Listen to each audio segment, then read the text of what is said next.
Hello students, welcome back to another session on your first chapter in science।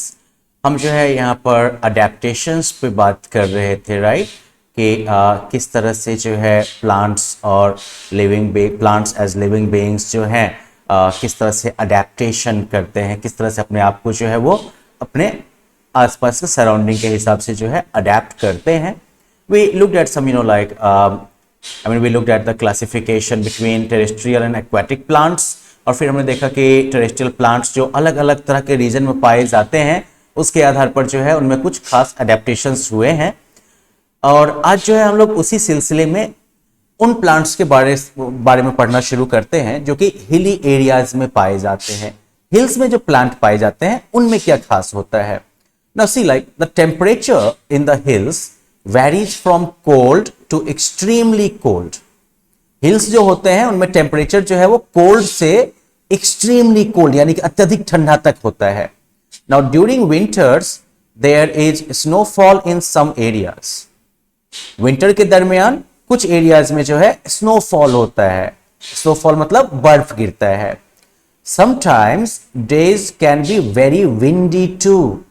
कभी कभी दिन जो है वो काफी तेज हवाओं वाली भी हो सकती है। विंडी मतलब जब तेज हवा चले, हवा चल रही, ठीक है। और वेरी विंडी मतलब जब बहुत तेज हवा चले। Trees that grow on the hills have adapted themselves to survive the cold and windy conditions.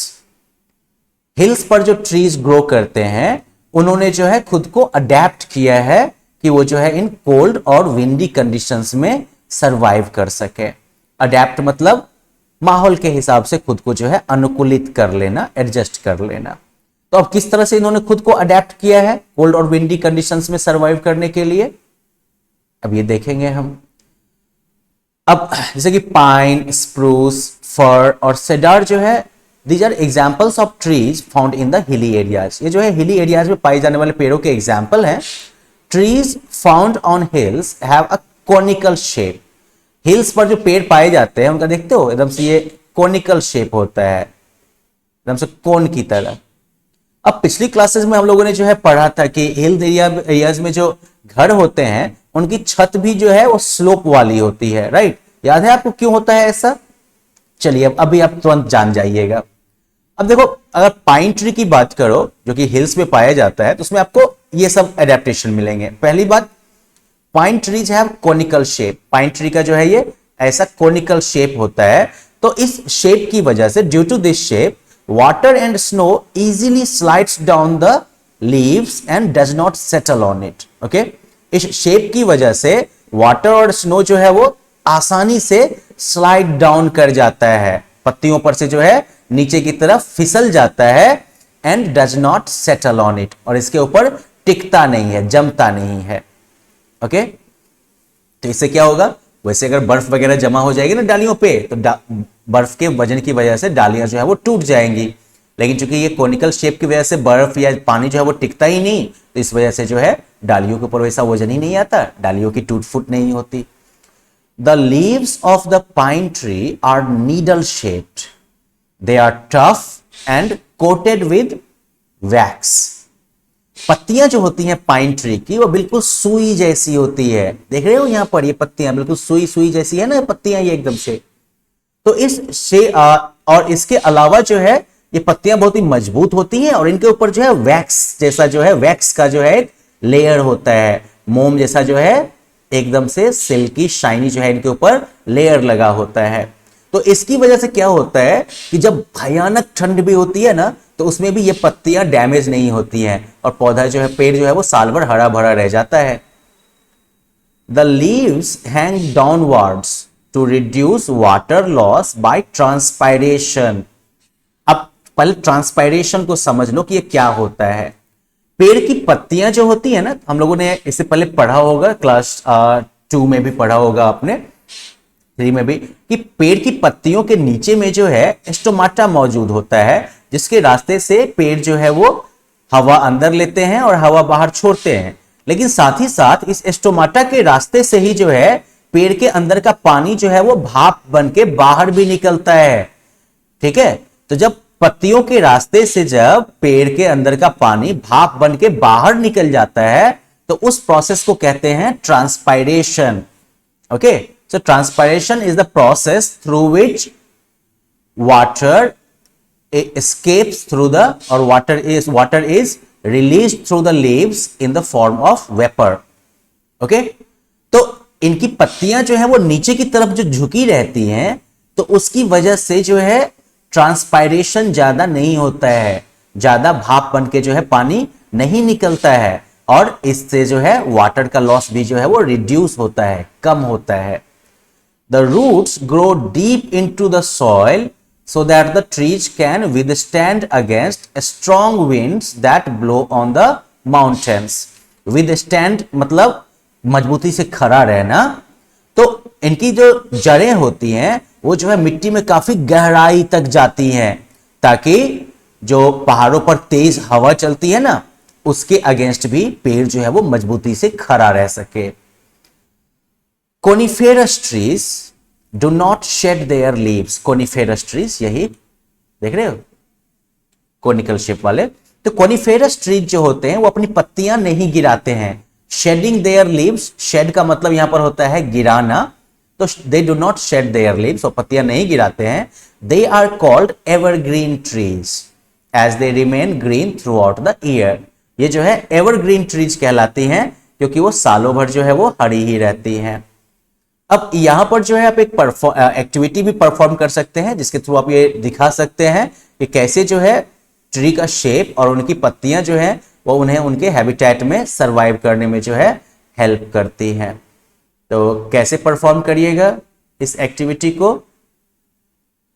तो इसके लिए आप क्या करिएगा कि एक न्यूज़पेपर को जो है 3-4 बार फोल्ड करके और एजेस के पास काट के उसको जो है एक सर्कल शेप दे दीजिएगा। अब सर्कल को जो है आधा पे फोल्ड कर दीजिए और फिर जो है किनारे को जो है आपस में जोड़ के कोन बना दीजिए आप, ठीक है। दूसरा एक शीट लीजिए और इसको जो है सिलेंडर की शेप में जो है गोल रोल करके जो है मोड़ दीजिए और एक कार्डबोर्ड लीजिए और जो ऊपर वाला हिस्सा है उसके ऊपर जो है उस कार्डबोर्ड को अटका दीजिए ग्लू की मदद से या टेप की मदद से। अब क्या करिए कि कोन और सिलेंडर दोनों को जो है ऐसे ही जो है 2 ट्रे में रखिए और दोनों के ऊपर जो है बालू गिराना आप शुरू करिए। अब एक चीज आप बताइए कि दोनों में से कौन सा शेप है जो कि खड़ा रहेगा और कौन सा शेप गिरेगा? वेल, अब उसके आधार पर आप बता सकते हैं कि कौन से शेप का पेड़ जो है वो पहाड़ों पर मजबूती से टिका रहेगा और किस शेप का पेड़ जो है वो पहाड़ पर जो है टूट फूट के गिर जाएगा। चलिए इस एक्टिविटी को परफॉर्म करिएगा और जब एक्टिविटी परफॉर्म कर रहे हो तो उसका एक शॉर्ट वीडियो बना के भी आप जो है क्लासरूम में शेयर कर सकते हैं। That will be a fun thing to watch. Okay, अब देखिए दूसरी, अब एक और जो टेरेस्ट्रियल हैबिटेट है प्लांट्स का, दैट इज मार्शेज। मार्शेज क्या है? तो मार्शेज है plenty of water and clayey soil. Marshes जो होते हैं, दलदल वाले जो एरियाज होते हैं, उनमें ढेर सारा पानी होता है और चिकनी मिट्टी होती है। क्लेई सॉइल का मतलब चिकनी मिट्टी, बहुत ही पतला फाइन जो है वो मिट्टी होता है। In clayey soil there are very little air spaces between the soil particles। Clayey soil की खासियत क्या होती है कि इनके दाने इतने महीन होते हैं कि ये बिल्कुल एक दूसरे से जो है बिल्कुल जुड़े रहते हैं टाइटली, और उनके बीच में हवा के लिए जो है बहुत ही कम जगह होती है। अब आपको पता है ना कि पौधे की जड़ जो जमीन के नीचे होती है उन जड़ों को भी थोड़ी बहुत हवा चाहिए होती है। तो क्लेई सॉइल में जो है वो जड़ को नीचे से हवा मिलना जो है वो मुश्किल है। तो plants in marshes have adapted themselves to obtain air। तो marshes के जो plants हैं उन्होंने भी खुद को अडेप्ट किया है जिससे कि उन्हें हवा मिल सके। They are also adapted to bear the constant water movement without causing any damage to their body parts। इसके अलावा उन्होंने खुद को इस चीज के लिए भी अडेप्ट किया है कि लगातार जो पानी वगैरह मूव करता रहता है उससे उनके बॉडी पार्ट्स को नुकसान ना पहुंचे। तो मार्शी लैंड्स में ग्रो होने वाले पेड़ में एक है mangrove. Mangrove trees grow in marches. Mangrove trees जो हैं वो मार्शेज में ही जो है ग्रो करते हैं। Their roots do not get air under the soil. उनकी जड़ें जो है वो मिट्टी के नीचे से जो है हवा नहीं प्राप्त करती हैं। क्योंकि ऑफ कोर्स मार्शी लैंड है, क्लेई सॉइल है, राइट, अंदर में हवा नाम मात्र के लिए ही मौजूद होगी, अगर होगी भी तो. So they grow special roots above the soil to breathe. और इसलिए वो क्या करते हैं, तो सॉइल से ऊपर जो है वो स्पेशल जड़ें पैदा करते हैं, स्पेशल जड़ें ग्रो करते हैं सांस लेने के लिए. Such roots are called breathing roots. ऐसे रूट्स को हम क्या कहते हैं, ब्रीदिंग रूट्स कहते हैं. तो अगर ब्रीदिंग रूट्स का डेफिनेशन पूछा जाए तो क्या लिखोगे, आप लिखोगे breathing roots are developed by trees in marshy lands as their roots do not get air under the soil, they grow these special roots above the soil to breathe. Okay? अब इसके अलावा जो है फिर आपके पास प्लेन्स का option है, grassland का ऑप्शन है और कोस्टल रीजन का है, और उसके बाद जो है फॉरेस्ट मिलेंगे हमें. ठीक है, तो should we quickly go through them, what do you think? Plains का मतलब वैसे क्या होता है, हम आगे बढ़ेंगे नहीं बढ़ेंगे ये तो बाद की बात है, पहले देखते हैं कि प्लेन्स का मतलब क्या होता है. तो मैदानी एरिया, और मुझे लगता है कि अब मैदानी एरिया की बात जो है वो अगले लेसन में हम लोग करेंगे. ठीक है, अब आज के लेसन को यहीं पर ब्रेक करते हैं. आप इस एक्टिविटी की जो है रिकॉर्डिंग तैयार करिएगा घर पे परफॉर्म करके. अगर सैंड नहीं अवेलेबल होता है तो सैंड की जगह पर जो है आप तेज वाटर फ्लो का भी यूज कर सकते हैं. ठीक है, और उसके बेसिस पर आप जो है अपना ऑब्जर्वेशन शेयर करिएगा क्लास में. Okay, well then, bye.